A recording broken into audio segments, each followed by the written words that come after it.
So about a year ago, I posted a video talking about why I was keeping my Intel Mac. Now, my main point for that video, if you haven't watched it, was that why upgrade to an Apple Silicon, even though they're way more power efficient, they're way more capable in terms of performance. But the point was, why upgrade to it if my current MacBook, my Intel Mac, if it works just fine. It was keeping up with all the work I was throwing at it, my workflow, everything. So the point was, there's no need to spend the money right now. And, that's why I'm keeping it, because it works fine. A few weeks ago, it was time to upgrade. So I ended up getting an M2 Pro 16-inch from Apple's refurbished site. That's where I got my Intel Mac. That's probably where I'm getting every future Mac. The main reasons for upgrading, of course, was the workflow.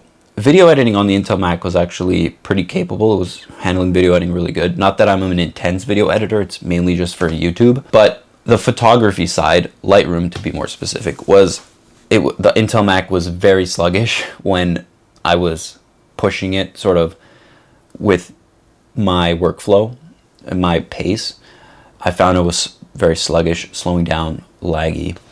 So that's when I was like, all right, it's time to invest in a better computer that's like capable of keeping up with how I want to do things. The reason why I went with an M2 Pro and why I didn't go with an M3 or why I didn't wait for an M4 is because the M2 and the M3 are essentially the same in terms of performance. It's a very, very little performance difference in the two chips. The reason why I didn't wait for the M4s to come out on the MacBooks is because I just know I wasn't going to get a brand new one. I was still going to look on the refurbished site, and I would have landed on an M2 either way. So I figured might as well get it sooner than later. So my first impressions when using and unboxing this newer M2 Mac is that the overall body and the chassis and the frame is noticeably thicker than the old generation MacBooks. The main thing is that it doesn't come to a taper like the older style.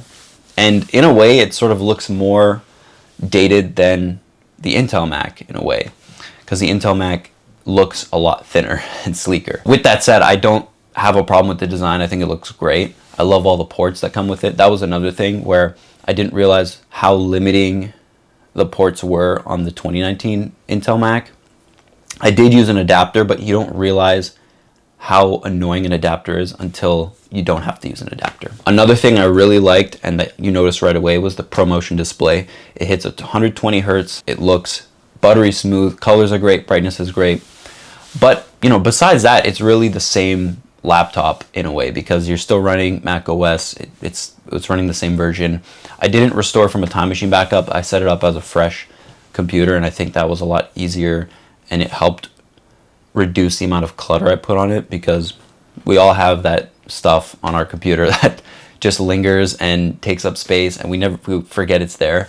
So what I did was I just transferred over all important documents, stuff like that, and then I reinstalled all my important apps. So Lightroom, DaVinci Resolve, Notion, just all the tools you would use. And then anything that I found myself needing, then I just installed it. I found that a lot more efficient and a lot more of a fresh experience than just restoring from a Time Machine backup. So that pretty much concludes my video. I just wanted to sort of post an update about that. My experience with the M2 Mac really wasn't anything crazy. I noticed all the improvements that Apple made, of course. The performance, the battery life was a huge improvement. But besides that, you're still working with a very familiar device. Later down the line, if I notice any unique Apple Silicon apps, you guys know I like finding cool Mac apps. So I'm for sure going to make a video about that if I find anything unique. But anyways, thanks for watching. Let me know what you think. Let me know if you still have an Intel Mac or if you've upgraded to Apple Silicon. And if you did upgrade, let me know what was the main thing you noticed when you upgraded. So anyways, thanks for watching and peace out.